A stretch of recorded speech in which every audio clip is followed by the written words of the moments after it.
Kembali lagi di Cerita Cinta Channel. Jangan lupa like, comment, and subscribe ya. Terima kasih. Riana membuka matanya dan hal pertama yang ia lihat adalah Raka. Ia kembali memejamkan matanya dan membukanya lagi, berharap apa yang ia lihat tidaklah nyata. Saat ini dirinya masih belum siap untuk bertemu dengan Raka. Rasa sakit yang ia rasakan saat mengingat kejadian 4 tahun silam membuatnya kian terasa begitu sesak. Sayang, gumam Raka lega karena melihat istrinya sudah membuka mata. Mau apa? Tanya Riana dengan suara bergetar. Pergi kah? Pergi, usirnya dengan suara yang begitu lirih hingga membuat air matanya kembali menetes. Sayang, kamu bebas mau melakukan apa dan meminta apapun dariku, tapi aku mohon jangan meminta aku untuk pergi atau meninggalkanmu, ujar Raka menggenggam tangan Riana. Walaupun wanita itu selalu menolak dan memberontak, namun Raka masih tetap tidak menyerah. Aku yang gak mau sama kamu, pergi kah? Pergi, teriak Riana langsung mendorong tubuh Raka dengan sekuat tenaganya. Nak, bentak Raka seketika membuat Riana langsung terdiam dan menghentikan tangisannya. Please bilang sama aku apa yang harus kulakukan biar kamu bisa maafin aku dan menerima semuanya lagi, tanya Raka dengan menarik nafasnya panjang. Kamu kehilangan anak-anak. Oke, fine. Apa kamu pikir aku juga tidak kehilangan mereka? Aku sangat kehilangan juga, nak. Mereka anak-anak kita, anak aku juga. Aku sudah kehilangan mereka dan aku kehilangan kamu selama 4 tahun. Tidakkah kamu merasa hukuman itu sudah cukup? Aku mohon sayang, aku tahu bahwa aku salah di sini. Tidak. Riana langsung menggelengkan kepalanya dengan kuat. Bukan kamu yang bersalah, tapi aku yang bersalah, aku yang salah, aku yang gak bisa jagain anak-anakku, aku yang gak bisa jadi istri yang baik buat kamu, aku yang tidak bisa melakukan apapun sampai suamiku sendiri lebih memihak perempuan lain. Iya, aku yang salah dan aku yang menyerah. Maka dari itu, kumohon lepaskan aku. Riana menutup wajahnya dengan menggunakan kedua telapak tangannya. Isak tangisnya kembali terdengar hingga membuat Raka mengepalkan tangannya. Menarik nafasnya panjang, Raka berusaha rileks dengan keadaan saat ini, menahan rasa amarah untuk tetap bersabar dan memaklumi istrinya. Kita sama-sama belajar. Please, aku mohon, berikan aku kesempatan untuk memperbaiki semuanya.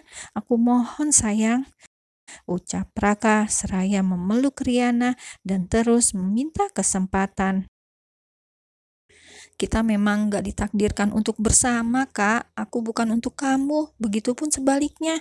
Kamu juga bukan untuk aku. Jadi tolong lepaskan aku dan carilah wanita yang memang untuk kamu, bisa mengerti kamu dalam segala hal dan memberikan yang terbaik untuk kamu, ujar Riana terus menggelengkan kepalanya.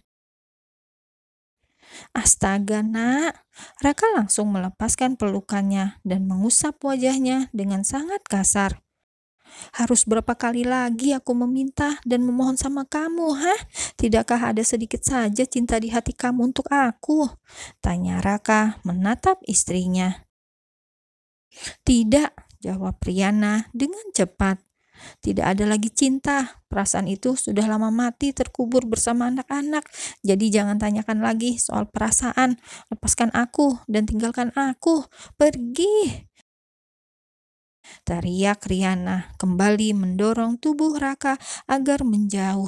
Ia melemparkan semua barang yang bisa ia jangkau ke arah Raka, membuat laki-laki itu hanya bisa pasrah dan menelan kekecewaan pahitnya. Baiklah, kalau memang itu mau kamu, ucap Raka dengan ekspresi wajah datarnya.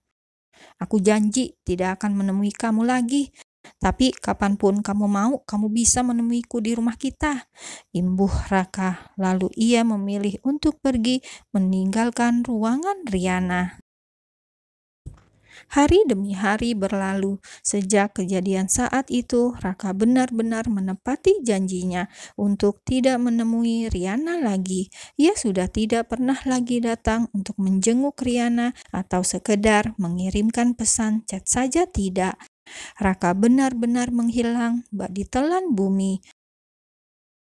Sementara itu, kesehatan Riana pun juga sudah semakin membaik, bahkan sudah diperbolehkan pulang. Hanya saja ia harus tetap datang untuk kontrol 1 minggu sekali. Seperti siang ini, sepulang dari rumah sakit untuk check up, ia memutuskan untuk mampir di pemakaman seorang diri.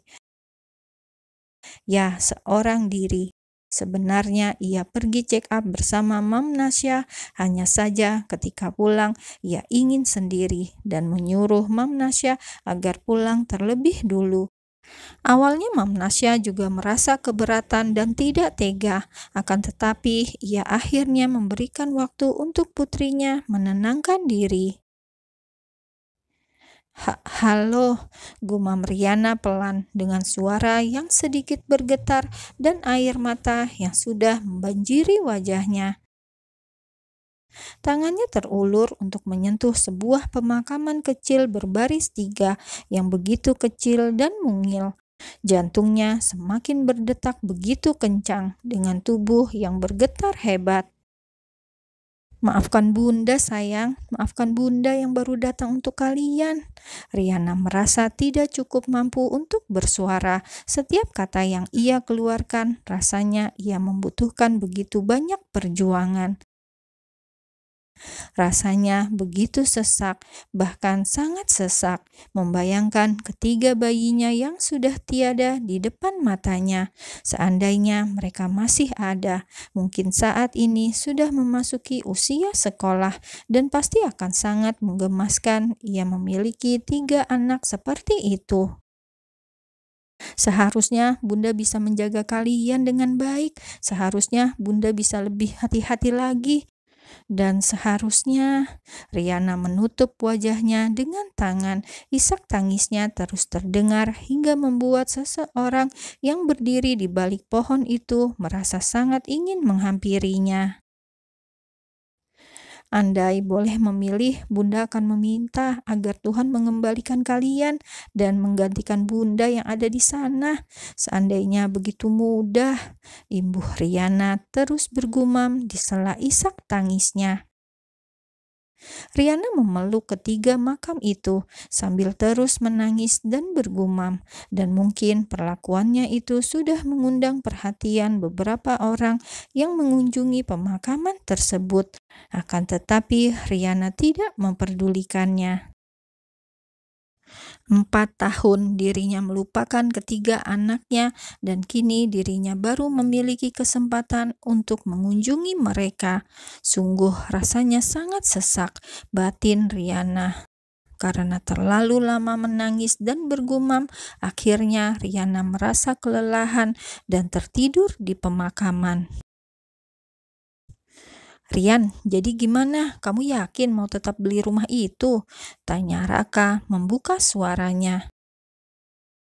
Saat ini, kedua pemuda itu sedang menikmati secangkir kopi di JNF Coffee and Resto, di mana sebuah kafe dan restoran yang menyajikan menu yang hampir lengkap. Tempat yang begitu luas dan juga memiliki begitu banyak desain menarik hingga membuat pengunjung betah dan selalu ingin kembali lagi. Dan berkat itulah Raka dan Rian ingin membuka bisnis makanan juga, karena mereka terinspirasi dari Cafe Legend sepanjang masa yang sudah berdiri puluhan tahun tersebut. Aku sih ingin, tapi bagaimana lagi? Pemilik rumah itu sangat sulit untuk ditemui, apalagi untuk menego. Keluh Rian langsung menghela nafasnya dengan berat, membayangkan kembali pertemuannya dengan sang pemilik rumah yang membuatnya masih bingung dan berpikir panjang mengenai orang tersebut. Pasti ada cara, sahut Raka dengan cepat dan berpikir keras. Apa kita datangin rumah itu lagi buat mancing si pemilik rumah? Usul Raka yang membuat Rian seketika langsung menatap Raka dengan tatapan sedikit aneh.